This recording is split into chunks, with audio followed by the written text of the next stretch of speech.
अस्सलाम वालेकुम, मेरा नाम डॉक्टर हुमा असलम है। मैं माहिर इमराज़ नफ्सियात हूँ। आज हम बात करेंगे एक बीमारी के बारे में जिसे एपिलेप्सी कहा जाता है और उर्फ़ आम में इसे मिर्गी की बीमारी कहा जाता है। सबसे पहले तो मैं बताना चाहूँगी ये बीमारी होती क्यों है। हमारे दिमाग में बेशुमार सेल्स होते हैं, बेशुमार खुलियात होते हैं जो एक दूसरे से इलेक्ट्रिकल सिग्नलिंग के थ्रू कनेक्ट करते हैं।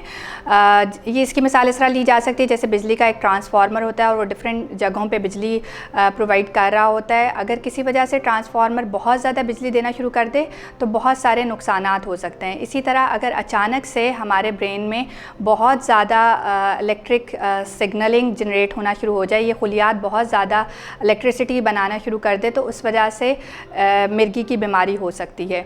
ये अचानक से होती है और ये झटके बार बार लग सकते हैं और इन झटकों को हम दूसरी बीमारियों से डिफरेंशिएट कर सकते हैं। जैसे अक्सर जब शुगर बहुत ज़्यादा लो हो तो तब भी झटके लग सकते हैं, या कुछ बीमारियां ऐसी हैं उसमें भी ये झटके लग सकते हैं। लेकिन वो झटके और मिर्गी के झटके थोड़े से डिफरेंट होते हैं क्योंकि मिर्गी के झटके अचानक से लगते हैं, बग़ैर किसी बीमारी के लगते हैं और बार बार लगते हैं।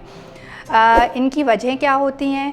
एक तो पैदाइश के बाद बच्चों में देखा गया है कि अक्सर उनको झटके लग सकते हैं। तो उसमें एक तो ये कि अगर कोई ड्यूरिंग बर्थ कोई इंजरी हो गई है, पैदाइश के दौरान कोई दिमागी इंजरी हो गई है, या फिर दिमाग की फॉर्मेशन ही सही नहीं हो सकी, दिमाग की साख्त पूरी तरह से नहीं बन सकी, या फिर कोई मेटाबॉलिक डिसऑर्डर है, या अक्सर बच्चों में देखा गया है कि बहुत ज़्यादा हाई ग्रेड फ़ीवर है, बहुत ज़्यादा बुखार है, उसकी वजह से भी ये झटके लग सकते हैं। और अगर जिन बच्चों में बहुत ज़्यादा फ़ीवर की वजह से ये झटके लगते हैं तो अक्सर उनमें बड़े होकर मिर्गी की बीमारी भी हो सकती है। बड़ी उम्र में झटके लगने की डिफरेंट वजहें हो सकती हैं।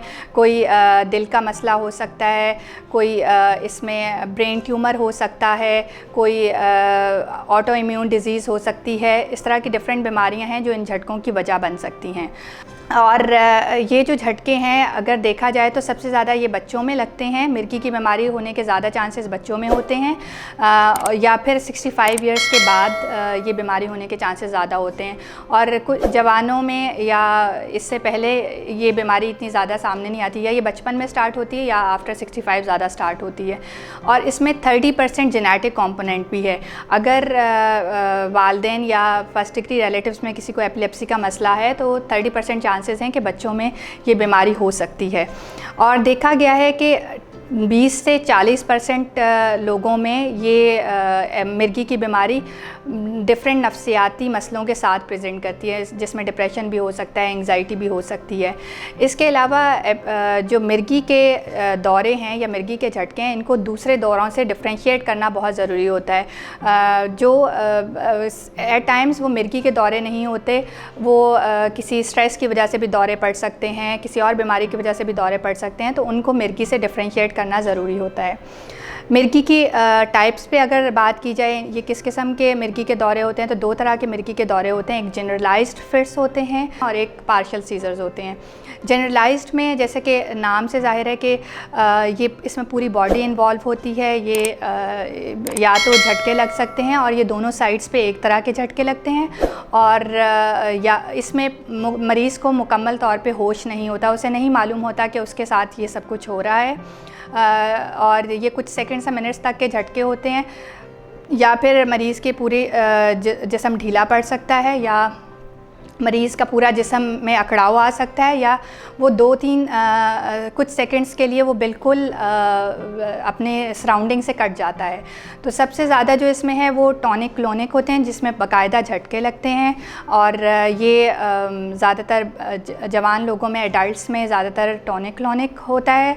और बच्चों में देखा गया है कि एब्सेंस सीजर सबसे ज़्यादा होते हैं। उसमें मुकम्मल तौर पे कुछ वक्त के लिए वो सराउंडिंग से कट जाता है, टीचर्स बुला रहे होते हैं या कोई फ्रेंड्स वगैरह बुला रहे होते हैं, तो उसे कुछ मालूम नहीं पड़ता और वो कुछ सेकंड्स में होश में वापस आता है। इसमें जो है अक्सर ज़ुबान कट जाती है, ज़ुबान दांतों के नीचे आ जाती है। एक तो बेहोशी मुकम्मल तौर पे होती है, मरीज़ को नहीं पता होता उसके साथ क्या हो रहा है, और पेशाब निकल सकता है, पखाना निकल सकता है। ये नींद के दौरान भी झटके लग सकते हैं। ये कुछ सेकंड से मिनट्स तक के होते हैं, इससे ज़्यादा ड्यूरेशन के नहीं होते।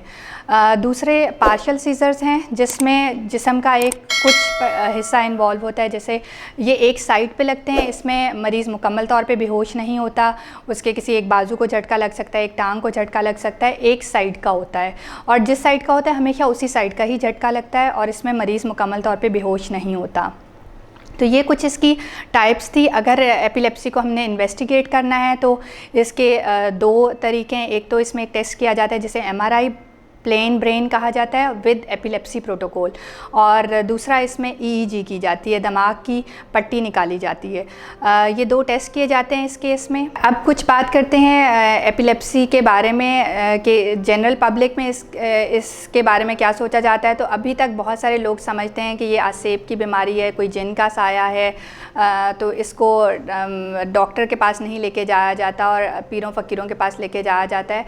तो ये बहुत ज़्यादा ज़रूरी है, अगर इस तरह के झटके लग रहे हैं तो किसी माहिर डॉक्टर के पास उसे चेकअप के लिए लेके जाया जाए और इसका इलाज कराया जाए, क्योंकि मिर्गी की बीमारी 100% काबिल इलाज बीमारी है।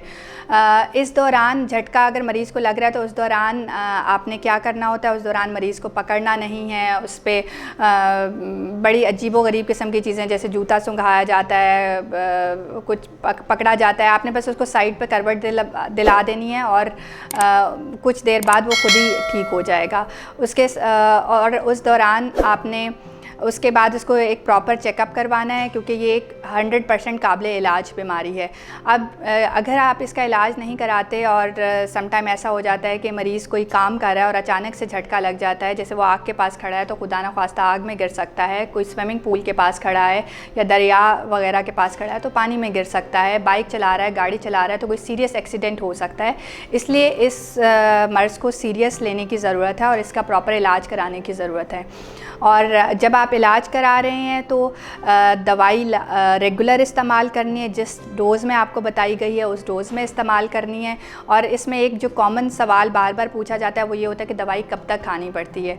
दवाई नॉर्मली जब दवाई स्टार्ट की जाती है और उसके बाद जब झटके पड़ना रुक जाते हैं, अगर 2 से 3 साल बिल्कुल झटके नहीं लगे, कोई दौरा नहीं पड़ा, तो उसके बाद EEG करवाई जाती है। और अगर EEG में भी कोई नॉर्मल आई है बिल्कुल, तो आहिस्ता आहिस्ता दवाई को कम करके बंद कर दिया जाता है। लेकिन अगर दवाई को कम करने के दौरान या बंद करने के बाद दोबारा झटके लगते हैं तो दवाई दोबारा स्टार्ट की जाती है और फिर वो लंबे अरसे तक या फिर लाइफ लॉन्ग लेनी पड़ती है। तो हमें ये देखना होता है बेसिकली, क्योंकि ये एक लाइफ थ्रेटनिंग भी इशू हो सकता है कि झटका किसी भी वक्त लग सकता है, और कभी जैसे बाइक चला रहा है या गाड़ी चला रहा है तो उसमें कोई सीरियस एक्सीडेंट हो सकता है। तो हमें ये देखना है कि दवाई इसके लिए बहुत ज़रूरी है ताकि इसका इलाज किया जा सके।